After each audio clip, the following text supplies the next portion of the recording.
Rimasti rimanere fuori. Intanto ho recuperato questo bellissimo gagliardetto, eccolo qua. Com'è? No. Posso dirlo? Come no? Che puoi dire? Ecco, quello è stato uno dei primi gagliardetti che Frigo ha fatto per divulgare il marchio e diciamo il nome della pallavolo con i suoi colori sociali. Ah, quindi questo è proprio Perché storico. lui aveva nella sua attività i 3 colori sociali, rosso, arancio e giallo, e li ha portati anche poi E sono rimasti questi i vostri colori? Sono rimasti quelli. Bene, questo vedi che è bello così. Tra l'altro volevo ricordarvi che nel prossimo fine settimana c'è anche un grande appuntamento a livello nazionale che riguarda la Boy League, ovvero il campionato nazionale Under 14, a cui partecipano le formazioni appunto Under 14 delle squadre di Superlega. E Padova c'è ancora una volta, quest'anno a Cesenatico da venerdì a domenica, un importantissimo campionato. Tu l'hai fatto la Boy League qualche volta? 2 volte. Anche tu, Andrea? Sì, parecchi. Parecchi, no, parecchi, 1 o 2? No, facevo... Perché hai fatto quelle anche... 16, quelle... sì, ma mi pare che Boy League proprio il nome sia solo per l'Under 14, poi cambia nome.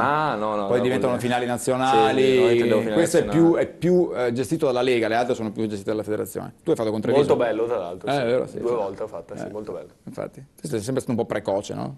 Sì, fare l'Under 14 quando avevi 9 anni, no, No, scherzo. E quindi c'è Padova, non voglio sbagliarmi, inserita nel girone con Milano, Castellana Grotte e Perugia, questo è il girone, chiamiamolo eliminatorio, e poi fasi chiaramente di semifinali, domenica le finali, e quindi facciamo chiaramente un bocca al lupo a questa squadra che abbiamo avuto ospite nella persona della sua allenatrice qualche settimana fa, quando questa squadra, la Chioene, sponsorizzata Chioene, ha vinto la Coppa Veneto in finale a Verona prima della partita di Superlega, quindi un in bocca al lupo chiaramente anche a questi ragazzi. Dov'è il microfono qui del tombolo? Tienilo sempre fermo. Tu segui un po', anzi no, sentiamo il presidente più, perché abbiamo parlato tanto di prima squadra, ma immagino che il movimento sia un po' più ampio, no? Sì, il movimento è più ampio, quest'anno abbiamo 7 squadre in diverse categorie, partendo da una prima divisione abbiamo una rappresentanza, poi andiamo con terza divisione e poi col giovanile 14, 13, 12, 11.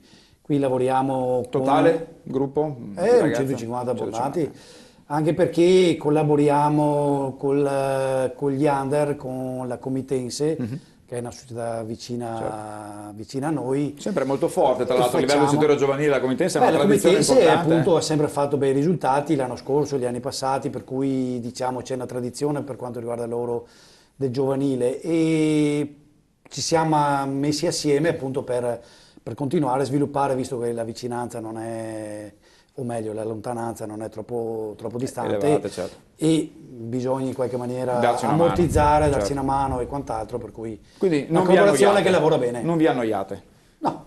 Questo è importante. Bene, siamo rimasti con la terza parte dell'intervista di Berruto, che chiaramente abbiamo spezzettato un po' per gustarla di più, un po' per perché non fosse appunto troppo lunga in uno stesso spezzone, e vediamo adesso appunto la terza parte di Berruto, che parla adesso ancora di Nazionale e di Padova. Prego la regia. Per Nazionale, ultima domanda, che non pensa solo poi a quest'estate, visto che proprio nei giorni prossimi ci sarà questo collegiale proprio rivolto a Rio 2016, quindi si guarda anche, diciamo, più in prospettiva, anche non solo con una stagione per stagione, ma poi anche in maniera più a lungo termine. Ma questo è quello che io ho sempre cercato di fare dal 2011, da quando ho cominciato questo lavoro straordinario. È chiaro che credo che il compito di un commissario tecnico nazionale sia far giocare il meglio possibile la squadra che ha in quel momento e tentare di raggiungere i migliori risultati possibili, però è compito di un commissario tecnico nazionale anche quello di costruire delle linee guida e di guardare al futuro, anche magari a quel tipo di futuro di quando non ci sarà più lui, ma per questo insomma io mi dedico moltissimo durante la parte invernale, no? Dove normalmente la squadra non è con me in palestra, ai Regional Day, come a queste tappe, come a dei progetti che sapete, che conoscete, hanno credo anche rappresentato un bel punto di ripartenza nel settore giovanile. Mi riferisco all'Under 13, al progetto 3 contro 3, a questi collegiali invernali che con grande collaborazione, devo dire, per la quale ringrazio i club, magari a differenza di altri sport dove si è tentato di fare la stessa cosa e non ci si è riusciti, noi ci riusciamo e sono ben felice di poterlo fare, quindi insomma credo che ci sia un lavoro gigantesco da fare per un commissario tecnico nazionale anche nei mesi sommersi, no? Quelli diciamo da ottobre ad aprile, quando la squadra non è impegnata in prima linea.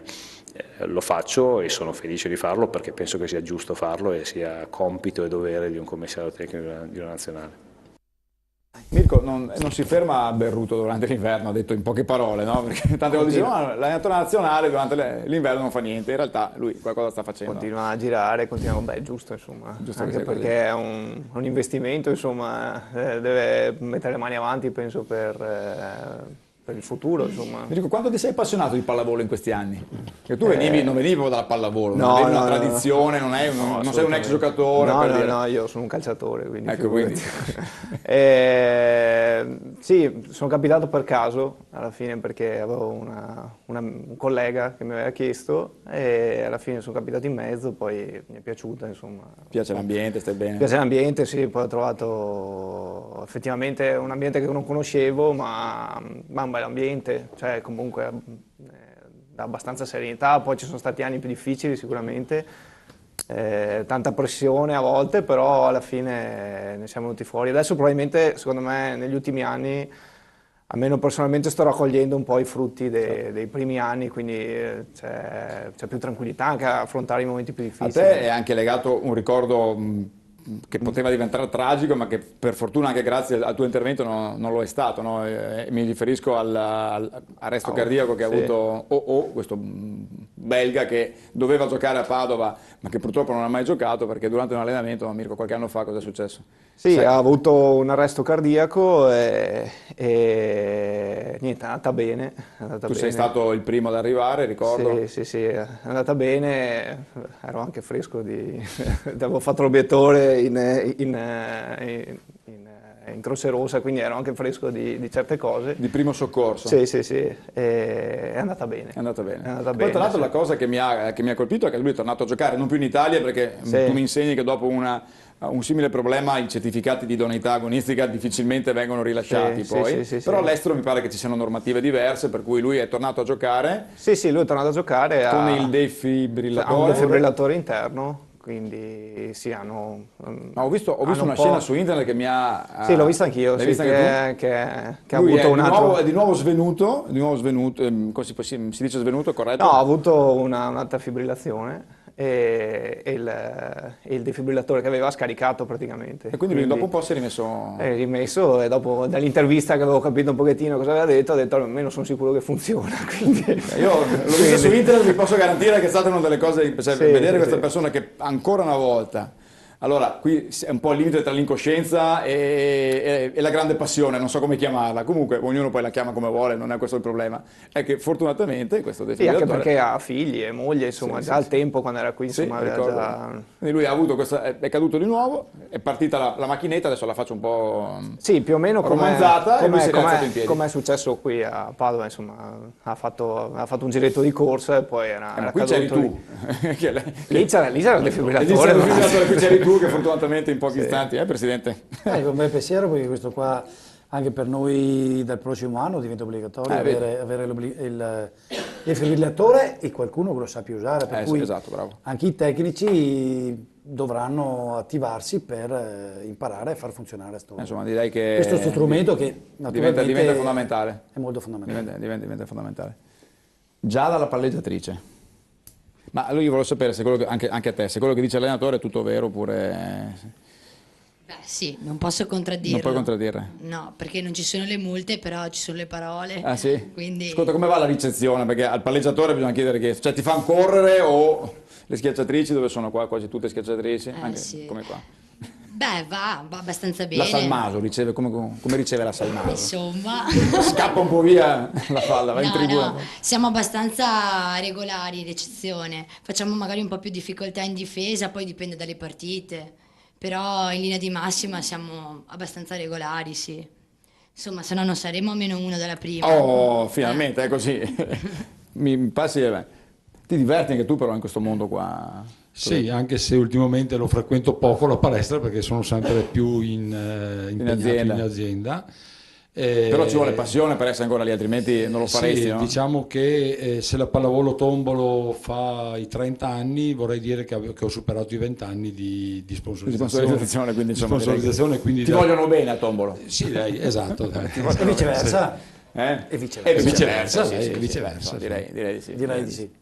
Ascolta Sebastiano, ma Berruto ti ha fatto allenare da schiacciatore o da opposto? Da tutte e due. Ah, ecco, perché non te l'avevo ancora chiesto questo. Questa qui è una cosa che mi chiederai all'infinito e io all'infinito ti risponderò che farò entrambi, che mi piace fare entrambi, nel senso che lunedì sera mi ha provato da opposto, martedì pomeriggio l'altro allenamento da schiacciatore, è andata bene in entrambi i ruoli. Quindi. Andrea, tu cosa dici? Secondo te? Il tuo occhio da centrale lo vedi più da... Sono quelle giornate che è infermabile. E le altre giornate che lo guardi e fai come fa sta qua questo. Però perché deve trovare ancora un po' di equilibrio, no? Però so più le giornate che ultimamente, perché all'inizio campionato era così. Ma tu se fossi un allenatore lo faresti allenare più da schiacciatore o da opposto? Così? Dipende dalla squadra, comunque penso più da opposto. Da opposto. Sì, perché da quando si impara a fare l'assistenza sulla 7, a Muro pure... Spieghiamo cos'è l'assistenza sulla 7 perché non è una, cioè no, nel senso che non è uno che aggiusta la televisione sul canale la 7, no. Perché magari sai, non tutti, l'assistenza sulla 7 la facciamo spiegare a Sebastiano, diciamo che... vediamo se lo sa intanto. No, l'assistenza sulla 7 è l'aiuto a murare la 7. La 7 cos'è? Anche un canale televisivo? La 7, oltre ad essere un canale televisivo, è una palla giocata dal centrale che essendo leggermente spostata verso la stina, insomma, per murarla il nostro centrale ha bisogno anche dell'aiuto. Okay. E quindi lui apprezza questa cosa? Ma apprezza quando è dalla mia parte, quando Dov'è il microfono? Cristian, voi fate la 7? Assolutamente sì, no, facciamo anche la 7. Fate la 7 anche? Sì, usiamo sia la 7 che la 7. Mi toglie tu che sei un allenatore femminile esperto, mi toglie curiosità, perché nel mondo femminile si predilige di fare sempre e quasi sempre la fast e non la 1, la 1 è il primo tempo dritto, quello no? Mi sbaglio? Sì, no, corretto. Ecco, perché nel mondo femminile, in generale, non sto parlando di tombolo, sto parlando chiaramente in generale, si fa questo giro dietro piuttosto che il primo tempo? Beh, intanto bisogna chiedere a un uomo di murare la fast, perché è veramente imprendibile all'inizio per un uomo la fast. Allora perché non la fanno loro? Perché comunque sia, a differenza della femminile, hanno delle fisicità e una forza. Quindi una fast sarebbe troppo lenta e arriverebbero... Ma dovrebbero arrivare ad un piede, per cui dovrebbero caricare su un piede sul sinistro, e a livello fisico penso che per strutture maschili caricare su un piede è più faticoso. Certo. Perché io vedo sempre ne risente molto di più. Poche uno, chiamiamole così, nel mondo femminile, ma anche in Serie A. Perché la fast ci permette di aprire il gioco, per cui non tieni là la 1, mentre insomma nella maschile fa fede la forza, il salto, l'elevazione, per cui nella femminile invece un po' di giro. In più nella maschile la 1 viene anticipata, per cui si è su prima che il palleggiatore... Siete contenti della spiegazione, ragazzi? Ottimo. Perfetto, allora siamo a posto, ora possiamo chiudere la trasmissione. Vogliamo solo, siamo in chiusura, sabato dove giocate o domenica? Sabato siamo contro il Bassano. Sì.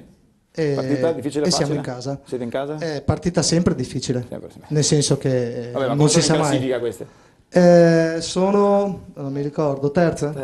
Vabbè, però la partita è difficile allora. Seconda contro terza, ragazzi, occhio, mi raccomando. Siamo sicuri che siano terze, sì, perché vedo dei... A 10 punti comunque, dai. 10 punti di distanza. Presidente è terze, comunque terze. Non si sa mai le scarpate. Guarda il tuo presidente qua però. Ci piace. Ci piace. Le scarpate le prendi sempre dalle squadre più bassa classifica che non... Quello è vero. Bene. Allora siamo in chiusura, fatevi un applauso ragazzi, grazie di essere state con noi. E in bocca al lupo per le vostre partite, per il vostro testa a testa con il paese. Grazie Andrea Mattei, applausi anche per te, in bocca al lupo per Piacenza, grazie a Seba, in bocca al lupo anche per le tue avventure in azzurro, grazie a Mirko che continua a lavorare bene. E complimenti al Presidente Bizzotto perché state veramente facendo un bel lavoro, quindi continuate così, altri 30 anni almeno di lunga vita al volley tombolo, grazie anche agli sponsor come Corsetto. Bene. È tutto per questa sera, l'appuntamento, lo ricordo, per i giovani della Chioene Padova Boy League, finale a Cesenatico venerdì, sabato e domenica. La Tonazzo gioca domenica alle 18 a Piacenza con la Copera. Per chi non può seguire la partita c'è la solita bella diretta su Lega Volley Channel in internet, quindi si può seguire la squadra sempre. Noi invece vi diamo appuntamento come sempre a mercoledì prossimo alle 21, precisi su TV7 News con Mani e Fuori. Ciao e buonanotte.